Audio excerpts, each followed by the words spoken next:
Hi guys, Roxanne here from Tiny Home Living. I just want to take you out, show you where we've moved the chicken tractor, the blossoms on the fruit trees, and we're going to get ready to go dig up some trees at our neighbors today. So before we do that, I'd just like to ask you to like and subscribe, hit that notification bell, and share this video with your family and friends. We really appreciate it, and it'll help us out immensely. Hi guys, Roxanne, Tiny Home Living here. Just wanted to give you a little bit of an update. We only put the chickens in the chicken tractor a couple of days ago and already moved it this morning. Like, that's a couple of days of the Cornish Giants being in the chicken tractor. So moved it so they've got some nice fresh grass. Today it's another beautiful day, but again, it's sunny right now. It was freezing about half an hour ago, and it was sunbathing weather 3 hours ago. So anyway, the Cornish Giants are happy. They've got fresh grass today, and you can see, I mean, there's no end to the grass that they're going to have to eat. They'll be happy. Chris is just trying to herd the laying hens out into the yard because they don't seem to be wanting to come out. Now look at this. Again, a couple of days, another rain and then sun, and look at the beautiful blossoms. Absolutely gorgeous. And this one too. This one's a little behind, but again, they are different species. So, but I can't say it enough. I'm so excited about these fruit trees.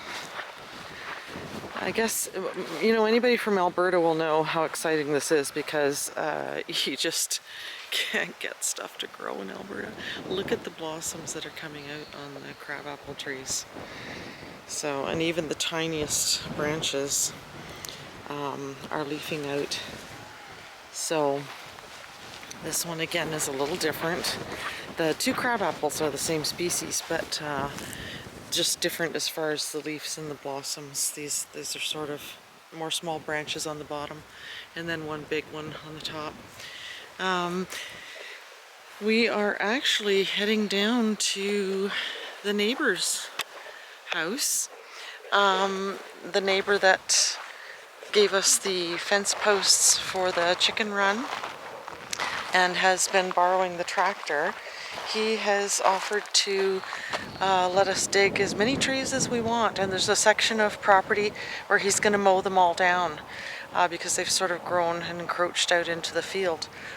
So we always talk about how can't believe how much you have to pay for dirt, manure, and trees. And you can see in the background this next door neighbor property is such an eyesore, and you know, he's a nice neighbor, but this is our view, and you know, abandoned vehicles and collapsed building and, you know, junk. A lot of people in the country do that, but anyway, we're going to plant the free trees, and of course they're native and they'll grow just great here all along that fence line. So eventually it'll not only be a nice windbreak, but it'll be a much nicer view. We might not live long enough to see it really screen the property that much, and might even just keep going along the back of the property there, all along that fence line there on that side. And might even intersperse some of them with the store-bought trees that we planted here at the front. At the front there's 2 rows and they are staggered. But again, you know, it'll take quite a while before those really show that much or are much good for anything. So again, the chicken herders over there herding the laying hens out into the yard. They seem reluctant to come out today, but once they're out, they're really, really happy. So anyway, we are going to head down to the neighbors, our neighbors Bob and Rita, to dig up some trees today. we're just going to put them in a bin. Might not get them planted today. So we're here at the Neighbours. Like I said, I decided on tiny home living, not only because we live in a tiny house, but a tiny acreage, 5 acres. This neighbor has 320 acres. So he said, you can see he's actually going to clean up along the fence line here. So these trees are just going to get mowed down.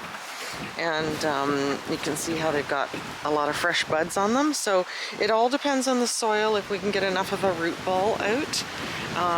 In Ontario, you literally put your shovel in the ground and it was like just digging in rock. You're trying to dig in concrete. So we could at the very best get something that size. So if we can get something this size, that would be awesome, because I don't know, I mean, you pay a fortune for anything this size at the garden store. So, and there's a couple nice ones over there too. And then over along that fence line there, there's just tons and tons and tons of them, and he's just gonna mow them down. So we're gonna take as many as we can. Well, as many as old people can dig. Got us something just drop in the pail. This little one is coming out. See, that's nice. You can get a nice root ball on it. And I mean, this is actually soil rather than concrete like we had in Ontario. So we brought a bunch of pails. Again, never throw anything away. A bunch of drywall pails. And try and get them to fit right in the pails so we can water them, you know, if we don't get them planted right away. Oh, look at that cute little one. My mom, everywhere you would go with her, she would say, look at the pretty little Christmas trees. Nice size. Yeah, it's awesome. I mean, if we can get those bigger ones, that would be awesome. They've got buds all over them, so they're really nice and healthy. So if we can get them, we'll take them. Free. I love free.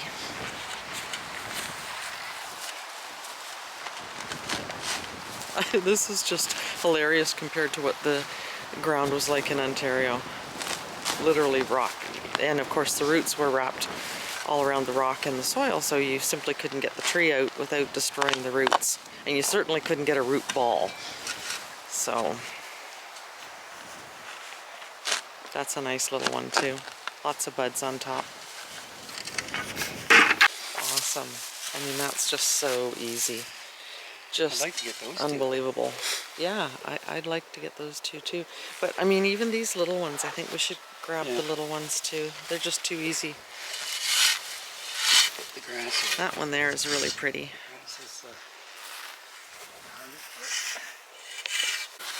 Got a couple of little ones in the same pail. Look, this little teeny one. That one's, I like it because it's fluffy. Like me. Oh, there's something in the end of my glove finger on the inside. It's got lots of buds on it too. Yeah. It's just been such an awesome year as far as the rain and then sun for the trees. Oh, look at that one on the other side of the fence. Just jump over the fence, go through the barbed wire, no big deal. Will that one fit in this pail too? I think it can go in the side there. That's good. Yeah, I got 3 in that pail. Okay, I'll do the big one so we can take turns. Okay. You drag the grass? Yeah, a little. I brought those but bins. I'm going to try and get a fairly... I brought the bins in case the root ball won't fit. Okay. It's kind of on a slope, so... I think you're going too big. Mm-hmm. Going too big? You might not be able to lift it. Yeah. Well, I thought that's what I was here for.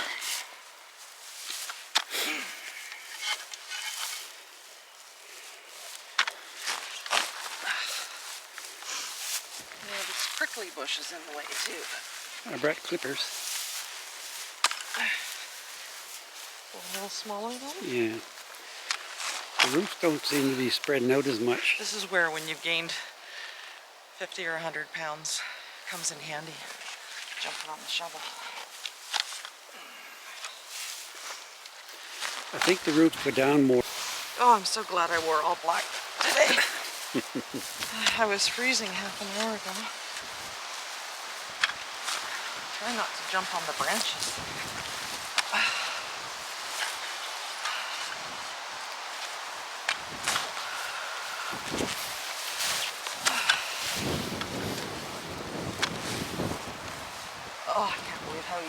is compared to Ontario.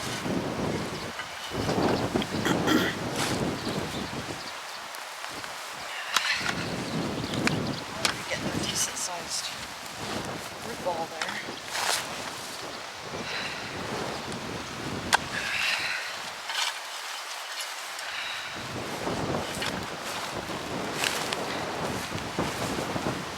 Come to mama.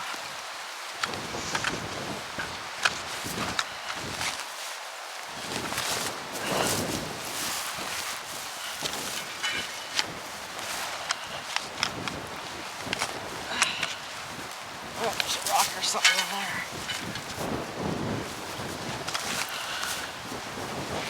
So do a little bit right. Oh, Right. look. Absolutely insane how easy that is compared to Ontario. You were lucky if you could get like these little teeny weeny 1-foot trees in Ontario. And this is, well, we've had a lot of rain too, so of course the dirt is quite soft. So, but this is unbelievably easy compared to what we've had to deal with in the past. Couldn't be happier with this. And did I mention free?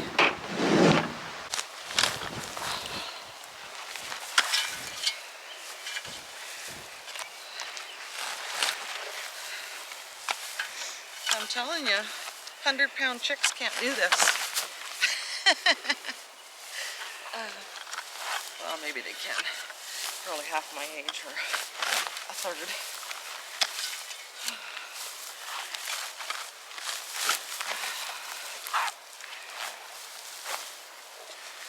Oh my goodness, that's just too easy for words.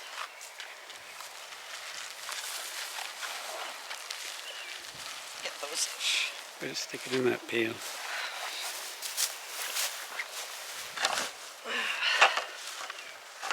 Might have to chop that little piece off.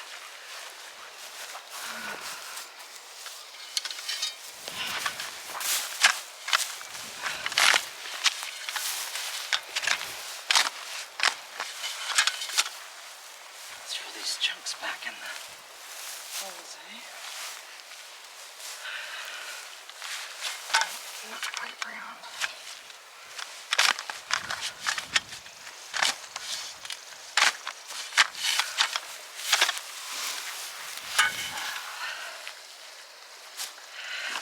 Awesome. But there's lots of trees here, like I said, all along that fence line, and it's shady over there. So get this nice little one, and covered in fresh buds, so that's good. And then I'll get Chris to dig up this one. I'm so funny.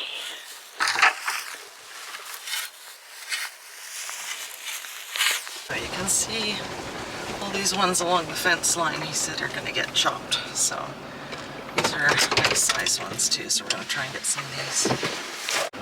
So I think we might be done for today, but look at the trees. We ended up running out of pails, so we got 2 and 3 in a pail or bin. You can see along the fence line here, wouldn't it be nice to get that? You can have a tree spade. This one's perfect. And you can see where we're going here. All along this fence line, he wants all these trees down there a little ways. You can see them. So we're gonna come back, get these planted, come back and get some more, because we ran out of pails and ran out of steam because we're old. So what we've decided to do is Chris wanted some trees up here by the flagpole to kind of make it a little bit more of a feature. The rocks are supposed to look like the Rocky Mountains, by the way. Like I said, got to get a new Alberta flag. But I picked some nice ones that, you know, different sizes, graduated sizes, planted them in kind of a triangle. And they're fairly even all the way around, so that's kind of nice. And the plugs that come out of the ground there are just going to go to fill some spaces over there that need to be filled. What we decided to do is take the tiniest of the trees, because all this windrow here is poplar, and poplar's useless. You know, it's nice enough in the summer, but it really is useless. So we're going to start planting the tiniest of the trees along here and intersperse them in the poplars. I've cleared a lot of the wild roses with the DR string trimmer with the beaver blade on it, my favorite toy. And so we're going to put these little baby ones all through here, and then eventually, you know, you'll get a whole bunch of evergreens just replanting with the seeds all through here, which would be really nice to have the evergreens mixed in with the poplar, because the poplar really is crap. You can see how nice the little triangle is from here, and that'll look really nice once it gets growing. And then we've still got quite a few of the big ones on the truck. They're going to go over on the other side on the property line there, like I said, as a screen. You can sort of see these are the store-bought ones that we bought last year, and they look pretty dry. These last two weren't planted yet, so I just planted them. They're pretty dry, but you can see how much of a row. You can't tell from the back, but they're in a row, 2 rows and staggered, and we might, like I said, intersperse some of the natural trees in here too. And then there's 1 row on the driveway that goes all along the curve of the driveway. So, and whatever those nasty bush things are over there, they're all going to get whacked off with the string trimmer, the beaver blade as well. So you can see how we planted them along the curve of the driveway here. It looks really nice, and it'll look nice when they get growing. But all that windrow over there is poplar. Useless, rots, and it dies so easy, and you're always picking up deadfall. So it'd be really nice to get all the little baby ones growing and dropping seeds in there. And then again, like I said, we're looking to screen this view. And we might put a couple nice ones just outside the kitchen window too, so we can hang bird feeders in them. Well, that is it for today for us old people. We kept the bigger ones. We're going to put them over on the property line tomorrow. Too tired to do that today. You can see how nice the 3 at the front look. They say to do odd numbers. Might put 2 more in there, so there's 5. But like I said, it's unlimited for us now that we've got Bob and Rita willing to let us take all the trees we want. And I think this is going to be a really good idea, planting these little ones all through here. Actually, we had more little ones than we thought we did, so we just put them, you know, staggered them throughout the woods. And there's one there, one over there, there.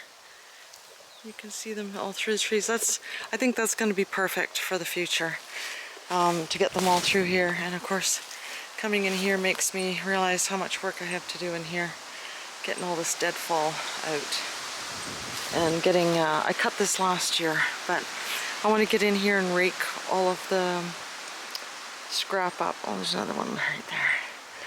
All this, the branches and the cuttings, I want to rake them up. And then it's going to be super easy to come here and maintain this and keep it a little more groomed. With the DR string trimmer, I won't need the blade once I get all the prickly stuff and the nasty stuff cut. I'll just be able to use the string trimmer instead of the beaver blade. Beaver blade is used for the heavy stuff, and of course I just love playing with it. That's just like my toy, playing with my DR string trimmer. So anyway, all that there, it's Alberta wild roses, and I don't care if it is the Alberta flower. They're nasty and prickly and horrible. So we keep some, but not this much. I'd rather have evergreens growing in here. Well, that was another long, hot, tiring day, but we got some decent trees, and I'm really happy about that. A little too hot for me, and like I said before, I sure am glad I wore all black today. Anyway, I am whooped. Time for a shower, and just like to ask you to like and subscribe, hit that notification bell, and share this video with your family and friends. Really appreciate it, and we'll see you next time.